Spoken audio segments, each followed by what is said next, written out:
இங்கே இந்த கீரை குப்பல் இருக்குது இல்லைங்களா, இதில் ஒரு 5 வகை கீரை சேர்ந்தது.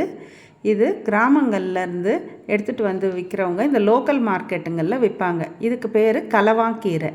இதில் இருக்கிற இந்த 5 கீரையோட பேர் பருப்பு கீரை, நாகர் சிங்கக்கீரை, குப்பைக்கீரை, பசரக்கீரை, மூக்கறுத்த கீரைன்னுட்டுன்னு.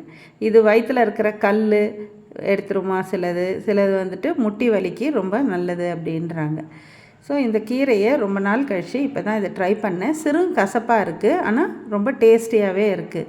ஹெல்த் பெனிஃபிட்ஸ் பார்த்தோம்னா டேஸ்ட்டெல்லாம் பார்க்காம சாப்பிட பழகிக்கணும்னு சொல்லுவாங்க இல்லைங்களா, அதனால் கொஞ்சம் பைத்தம்பருப்போடு சேர்த்து இதை கூட்டு பண்ணி சாப்பிட்டப்போ உண்மையிலே ரொம்ப டேஸ்டியாக இருக்குது. இதை தேங்காயும் சீரகமும் கொஞ்சம் சேர்த்து அரைச்சி ஊற்றி சாப்பிடுங்க, இன்னும் ரொம்ப ருசியாக இருக்குது. கடுகு, உளுத்தம் பருப்பு, காஞ்ச மிளகாய் போட்டு தாளித்து இது பண்ணால் இந்த கூட்டு ரெடி.